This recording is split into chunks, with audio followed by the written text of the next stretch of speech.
Hello everyone, welcome back to my YouTube channel. आज आप देख सकते हैं कि मैं क्लास 12 के लिए टेस्ट सीरीज 1 लेके आया हुआ हूँ, जिसमें मोस्ट रिपीटेड क्वेश्चन कराए जाएंगे, जैसा कि मैंने कल वाली वीडियो में आपको बताया था। क्वेश्चन देख सकते हैं, ये क्वेश्चन एक्सरसाइज 4.6 से रिलेटेड है, जिसमें आपको फाइंड एक्स और वाई की एक्स वाई जेड की वैल्यू निकालनी होगी। इस क्वेश्चन को करने से पहले आपको थोड़ा बेसिक जानना पड़ेगा। बेसिक में कि माइनर क्या होता है और कोफैक्टर क्या होता है। तो हम एक एक स्टेप इस क्वेश्चन को सॉल्व करेंगे, उसके बाद आपको पूरा कंप्लीट सॉल्यूशन समझ में ऑटोमेटिक आ जाएगा। तो वीडियो के आखिरी अंत तक बने रहिएगा। और इस पूरे क्वेश्चन में अगर आपको कोई डाउट होता है तो इनबॉक्स में आप कमेंट बॉक्स पे आप मैसेज भी कर सकते हैं कि सर हमको ये लाइन नहीं समझ में आई, तो उसका एक्सप्लेनेशन आपको दोबारा अगली वीडियो में भी दिया जाएगा। टोटल आउटपुट आना चाहिए, क्योंकि अगर जो इनपुट अगर मैं लगा रहा हूँ यहाँ पे, इतनी मेहनत कर रहा हूँ आपके लिए, वीडियो अपलोड कर रहा हूँ, तो अगर आप इस वीडियो को देख कर, अगर समझ के अगर आप क्वेश्चन अपने आप लगा ले रहे हैं, तो डेफिनेटली उसका आउटपुट हो जाएगा मेरे लिए। ठीक है, तो क्वेश्चन देख सकते हैं, इसमें हमें निकालना क्या है, हमें इसमें ए इनवर्स की वैल्यू निकालनी है। उसके बाद कहा गया है कि ए इनवर्स की हेल्प से हमें एक्स वाई जेड की वैल्यू निकालनी है। तो देखिए इस क्वेश्चन को करते कैसे हैं, बहुत आराम से समझिएगा। सबसे पहले ए की वैल्यू आपको दी गई है, सबसे पहले हम ए लिख लेते हैं। ए की वैल्यू आपको दी गई है, ए की वैल्यू है 2 3 1 -3 2 1। उसके बाद 5 -4 -2, ये ए की वैल्यू लिखी गई है। तो पहला स्टेप होता है कि हम सबसे पहले माइनर निकालेंगे। तो माइनर कैसे निकलेगा, सबसे पहले हम ये देखेंगे। तो हम कह सकते हैं सबसे पहला स्टेप हमारा है कि हम माइनर निकालने जा रहे हैं। M11 M12 फिर M13। ये 11 का मतलब है कि पहला रो पहला कॉलम, 12 का मतलब है पहला रो दूसरा कॉलम, 13 का मतलब है कि पहले ही रो है और तीसरा कॉलम। रो और कॉलम में भी अगर आपको कोई कंफ्यूजन है तो ये पहला रो है और ये पहला कॉलम है, ये पहला रो दूसरा कॉलम का एलिमेंट है, ये पहला रो तीसरे कॉलम का एलिमेंट है। तो इसको कहा गया है, इसकी पोजीशन होती है। M11 का मतलब है कि पहला रो पहला कॉलम, M12 का मतलब है कि पहला रो है दूसरा कॉलम है, M13 का मतलब है कि पहला रो है तीसरा कॉलम है। तो अब हम M11 कैसे निकालेंगे, देखिएगा। M11 की जगह पे जो भी एलिमेंट यहां पे है, आप उसको हाइड कर दीजिए। अब जब आप इसको हाइड कर पा रहे होंगे तो आपको दिख रहा होगा कि हमारे पास ये एलिमेंट बच रहे होंगे 2 -4 1 -2। तो आप इस तरीके से उसको हाइड करेंगे। 2 -4 1 -2 आपको यहां पे वैल्यू आएगी। उसी तरीके से आप M12 की वैल्यू को हाइड करेंगे। हाइड करने का मतलब है कि उसको आप पूरा का पूरा कॉलम में गैप कर देंगे और पूरा का पूरा उसको रो में गैप कर देंगे, कुछ इस तरीके से। और आपको कौन सा एलिमेंट दिखाई पड़ेगा, आपको एलिमेंट दिखेगा 3 1 -4 और -2 दिखाई पड़ेगा। उसी तरीके से आपको M13 की वैल्यू को गैप करना होगा। तो M13 की वैल्यू कैसे गैप करेंगे, ये पूरा वर्टिकल और ये पूरा हॉरिजॉन्टल। तो आप देख सकते हैं कि आपके पास कौन सी वैल्यू आएगी, 3 आएगा, 2 आएगा, 1 आएगा, 1 आएगा। इस तरीके से आपकी वैल्यू यहां पे लिख सकते हैं।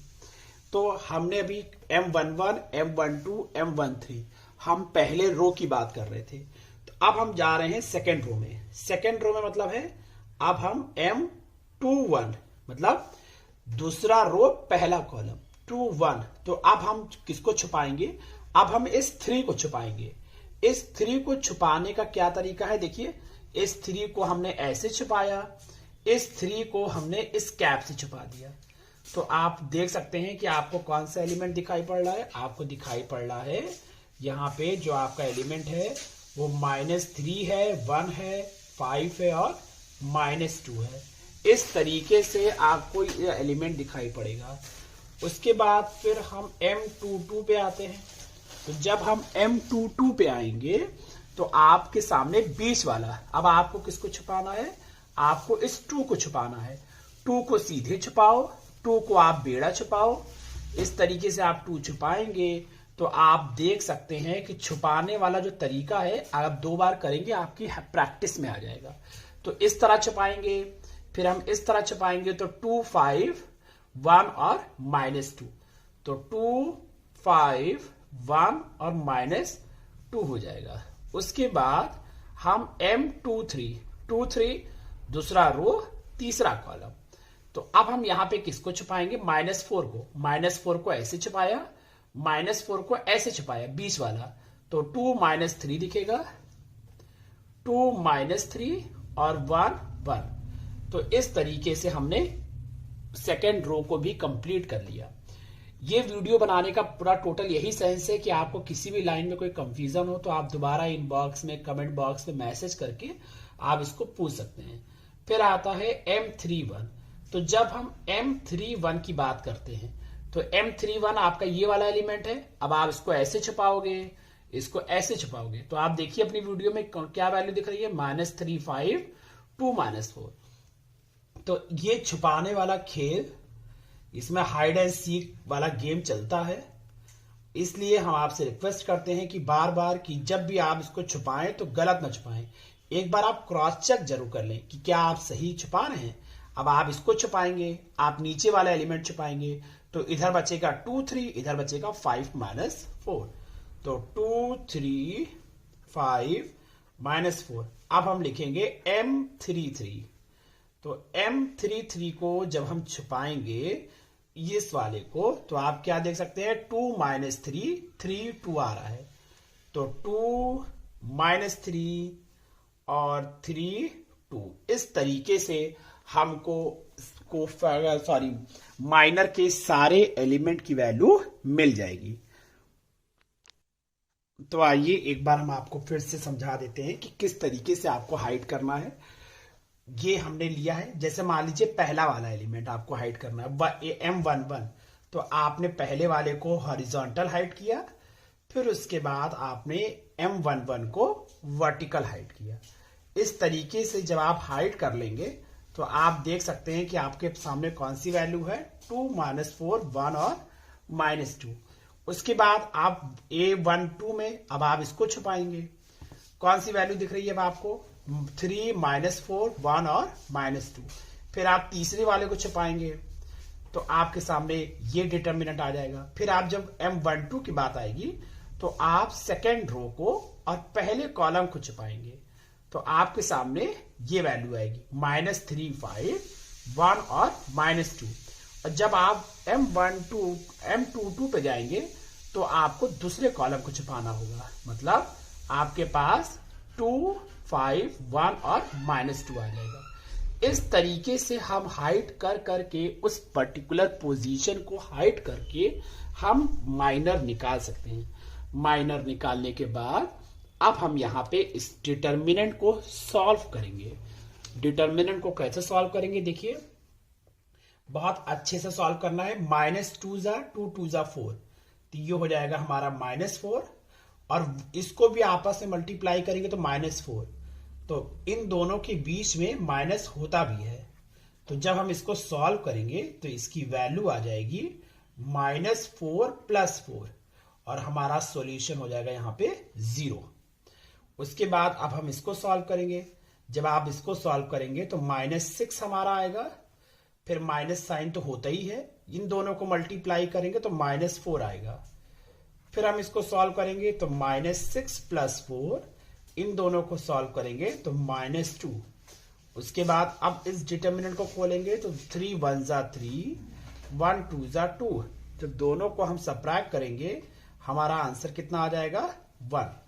उसी तरीके से अब हम इस डिटर्मिनेंट को भी खोलेंगे तो 2 3 6 + 6 1 5 5, और दोनों के बीच में होता है माइनस, तो ये हो जाएगा हमारा 1। उस तरीके से -2 को 2 से मल्टीप्लाई करेंगे 4, और 1 5 5, तो हमारा आ जाएगा -1। फिर यहां पे हम कह सकते हैं 2 1 2 प्लस यहां पे हो जाएगा आपका 3, तो ये हो जाएगा आपका 5। उसके बाद ये हो जाएगा 12, 2 5 10, दोनों के बीच में माइनस का साइन, तो कितना आ जाएगा आपका 2।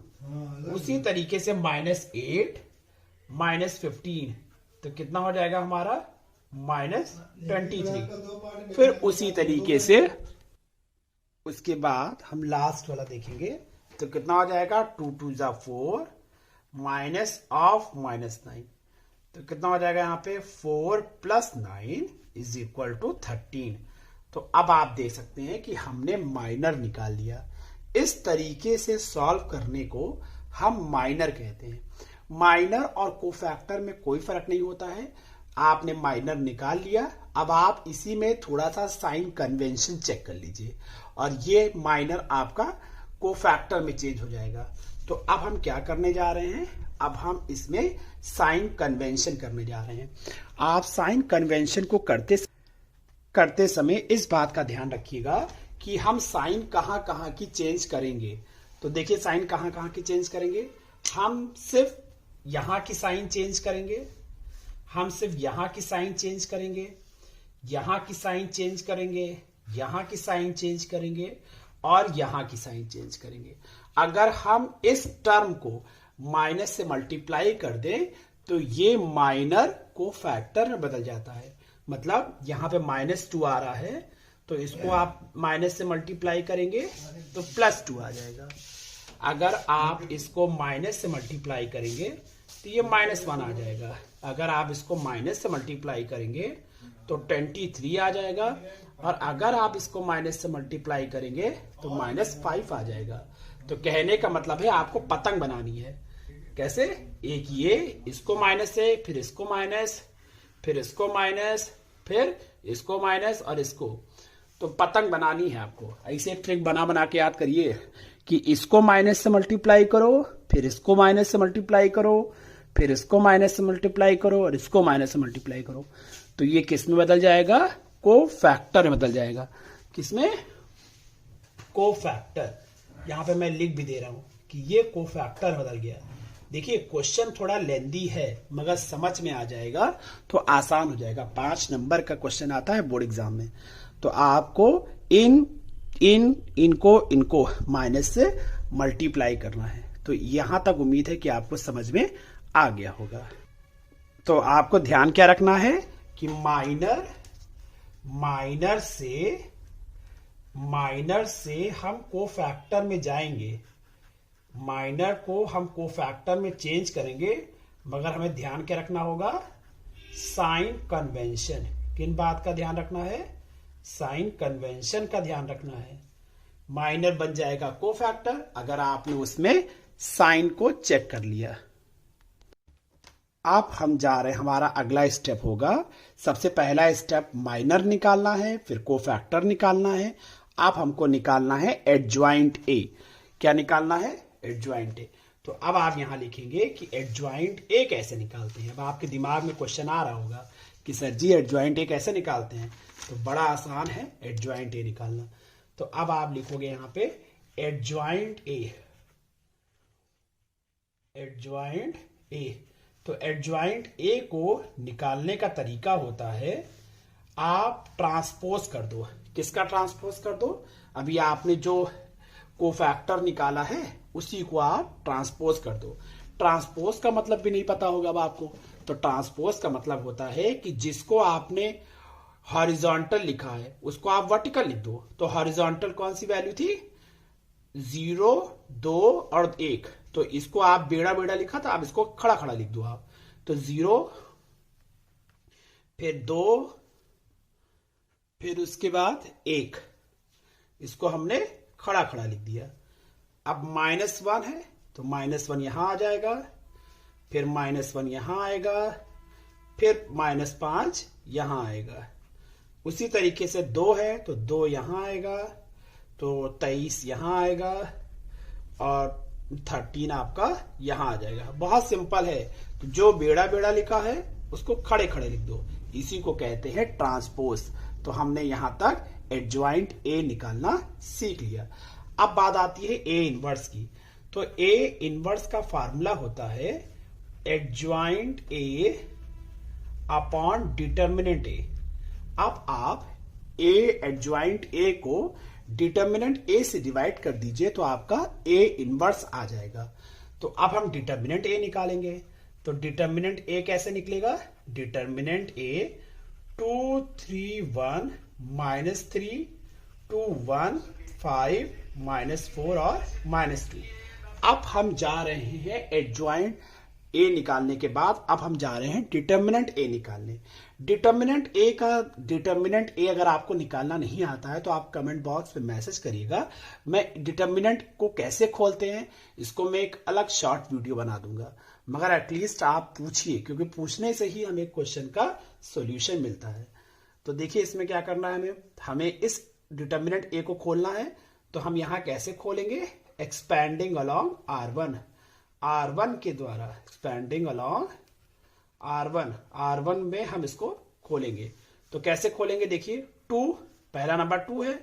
चलो भैया छुपाओ, 2 को छुपाया, छोटा सा डिटर्मिनेंट मिल गया 2 1 -4 और -2। फिर हम यहां -3 है तो -3 नहीं लिखेंगे क्योंकि ये पोजीशन होती है, प्लस माइनस प्लस, तो ये माइनस से मल्टीप्लाई हो जाएगा, तो ये -3 + 3 हो जाएगा। चलो भाई 3 छुपाओ, तो जब 3 छुपाएंगे तो कितना आ जाएगा? 3 1 -4 -2। उसी तरीके से चलिए 5 छुपाइए, तो जब आप 5 छुपाएंगे तो आपका कितना आ जाएगा? 3 2 1 1। इस तरीके से आपका डिटर्मिनेंट की वैल्यू खुल जाएगी। अब यहां पे इसको हम क्या कर सकते हैं? 2, इसको जब आप सॉल्व करेंगे तो कितना आ जाएगा? -4 + 4। फिर आप जब इसको सॉल्व करेंगे तो -6 + 4। फिर आप जब इसको सॉल्व करेंगे तो 1 3 3 -2। तो कितना हो जाएगा यहां पे आपको? 2 0 + 3 -2 + 5 1। तो कितना आ गया हमारा? -6 + 5। तो हमारी वैल्यू कितनी आ गई? -1। तो यहां तक हमने डिटर्मिनेंट ए निकाल लिया। अब आपको पता है फार्मूला, ए इनवर्स को निकालने का फार्मूला क्या होता है? थोड़ी जगह भी देखनी पड़ती है कि कैमरे में आ जाए। तो ए इनवर्स को निकालने का फार्मूला होता है एडजॉइंट ए अपॉन डिटर्मिनेंट ए। तो एडजॉइंट ए की वैल्यू कितनी आ गई हमारे पास?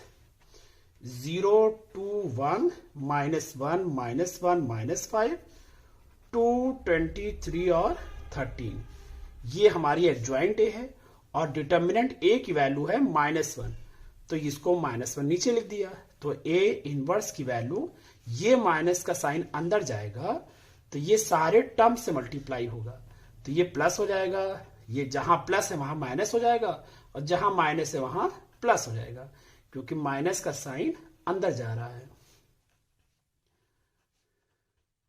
एक बार आप लोग भी चेक करते रहिए भाई, हम तो कैमरा सेट करने में लगे हुए हैं। तो ये ए इनवर्स की हमारे आंसर आ गया, मगर सॉल्यूशन अभी यहां तक कंप्लीट नहीं हुआ है और 5 नंबर आपको यहां तक नहीं मिलेगा। अब इस क्वेश्चन में आप देख सकते हैं कि आपको मैट्रिक्स, कोफिशिएंट मैट्रिक्स आपको यहां पे दी गई है, मगर जब आप बोर्ड एग्जाम में कुछ क्वेश्चन ऐसे आ सकते हैं जिसमें आपको कोफिशिएंट मैट्रिक्स ए ना दिया हो और आपको अपने आप से लिखना हो, तो एक बार आप प्रैक्टिस कर लीजिए कि हम ए मैट्रिक्स कैसे लिखते हैं। ए कैसे लिखते हैं? ए होता है एक्स का कोफिशिएंट। देखिए 2 3 1, तो यहां पे आएगा 2, यहां पे आएगा 3, यहां पे आएगा 1, उसके बाद -3 2 और 1, उसके बाद 5 -4 और -2। इस तरीके से हम कोफिशिएंट मैट्रिक्स जिसको रिप्रेजेंट करते हैं ए से, इस तरह से लिखा जा सकता है।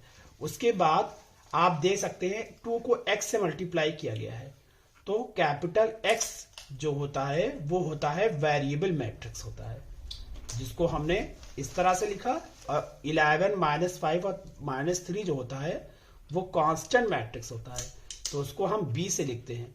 तो ये जानकारी आपको क्वेश्चन को देखकर ही लिखनी पड़ेगी, अपने आप क्वेश्चन में दिया नहीं रहता है।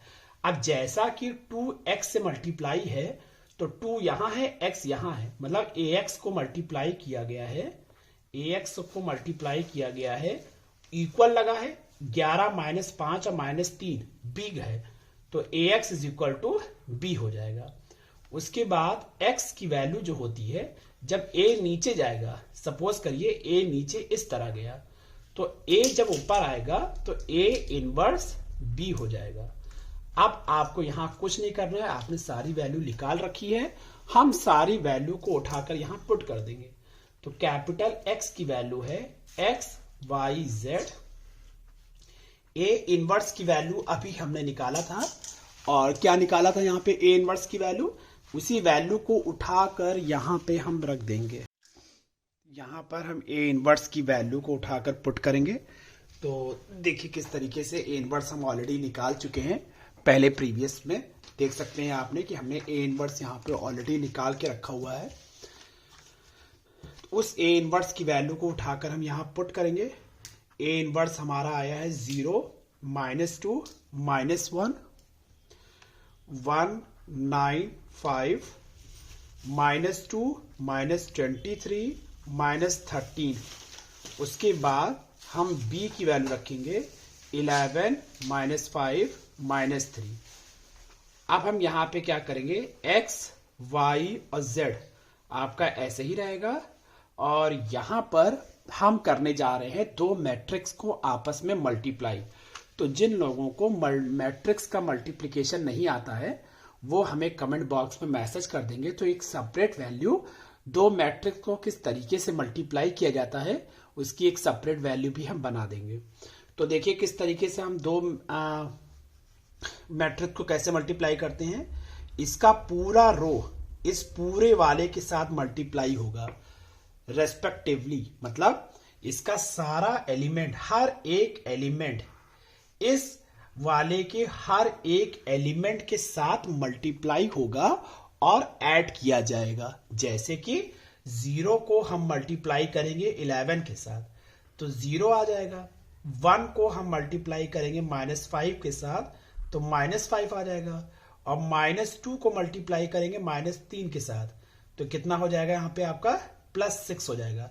तो एक को एक से मल्टीप्लाई करना, ये नहीं कि सबको लेके एक साथ मल्टीप्लाई कर दो, एक को एक के साथ मल्टीप्लाई करना है। तो जो काम हमने ऊपर वाले के साथ किया है सेम काम अब आप इसके साथ करेंगे। -2 को -11 के साथ तो -22, 9 को -5 के साथ तो 45 हो जाएगा, -23 को 3 के साथ तो कितना हो जाएगा आपका 3 3 9, 3 2 6 हो जाएगा। उस तरीके से -1 को 11 के साथ -11, 5 को -25 और 13 को तो +39। तो इस तरीके से हम दो मैट्रिक्स को आपस में मल्टीप्लाई कर सकते हैं। उसके बाद x y z को आप इधर उतारो, इधर कैलकुलेशन करो, इनको माइनस करेंगे 1 आएगा, इनको माइनस करेंगे 2 आएगा, इनको सबट्रैक्ट करेंगे तो आपका 3 आएगा। तो इस तरीके से हम अब सबट्रैक्ट कर सकते हैं। फिर उसके बाद हम कहेंगे ऑन कंपेयरिंग। अब हम दोनों तरफ कंपेयर कर लेंगे तो x की वैल्यू 1 आ जाएगी, y की वैल्यू 2 आ जाएगी और z की वैल्यू हमारे पास 3 आ जाएगी। तो इस तरीके से हम पूरा क्वेश्चन को सॉल्व कर सकते हैं और 5 नंबर जो बोर्ड एग्जाम में आपको आने वाला है वो उसको आप ला सकते हैं। इस पूरे क्वेश्चन को सॉल्व करने में अगर आपको कहीं लगे कि कहीं पे कोई दिक्कत हो रही हो तो आप कमेंट बॉक्स में मैसेज करना मत भूलिएगा। अब देखिए इस क्वेश्चन को थोड़ा लेंदी है, कैसे हम माइंड में बैठाएं कि इसको रट्टा मारें कि बार बार वीडियो देखें फिर भूल जाएं। तो आप एक माइंड में अपने एक फ्लो चार्ट बना लीजिए। फ्लो चार्ट एक माइंड में आपका रहेगा कि पहला स्टेप हमारा क्या था। पहला स्टेप हमारा था कि हमने निकाला था माइनर। क्या निकाला था? माइनर निकाला था। माइनर को हमने माइनर को फैक्टर में बदल गया था। माइनर को फैक्टर में कैसे बदल गया था बताइए भाई आप लोग। साइन कन्वेंशन से हमने साइन चेक करी थी, साइन कन्वेंशन, और को फैक्टर जो वैल्यू आई थी उसका हमने ट्रांसपोज कर दिया था। ट्रांसपोज का मतलब है कि जो वैल्यू आपकी हॉरिजॉन्टल में आ रही थी उसको हमने वर्टिकल में कर लिया था। हमने इसको ट्रांसपोज हो गया हमारा। जब आप को फैक्टर को ट्रांसपोज कर लोगे, जो हॉरिजॉन्टल होगा उसको वर्टिकल में रख लोगे तो बन जाएगा आपका एडजॉइंट बन जाएगा, एडजॉइंट ए बन जाएगा। तो उसके बाद पहला स्टेप, दूसरा स्टेप, तीसरा स्टेप, उसके बाद आप ए इनवर्स निकालोगे। ए इनवर्स का फार्मूला आपको पता है। उसके बाद आप लास्ट में x is equal to a inverse b की वैल्यू में सारी वैल्यू को पुट कर देंगे और आपका x, y और z आ जाएगा। तो उम्मीद है कि आपको आज की वीडियो, आज का जो ये टॉपिक था, ये एनसीईआरटी एक्सरसाइज 4.6 से रिलेटेड है। तो आपसे मेरी इतनी रिक्वेस्ट है कि आप इस क्वेश्चन को अच्छे से प्रिपेयर कर लीजिए। साथ साथ अगर एनसीईआरटी के एक्सरसाइज 4.6 के क्वेश्चन को भी सॉल्व करिए, यही स्टेप फॉलो करिए। अगर आपको कोई दिक्कत हो रही है तो कमेंट बॉक्स में मैसेज कर दीजिए, उसका रिप्लाई आपको वीडियो के फॉर्म में दिया जाएगा। तो जब तक अपना ख्याल रखिए, मिलते हैं कल अपने नए वीडियो के साथ, एक नए टॉपिक के साथ जो आपके बोर्ड एग्जाम में श्योर होगा। तब तक अपना ख्याल रखिए। चैनल की नोटिफिकेशन बेल आइकन को जरूर ऑन कर लीजिए कि जिससे मैं कोई भी वीडियो यूट्यूब पे डालूं तो आपको तुरंत उसका नोटिफिकेशन चला जाए। Till now, bye bye.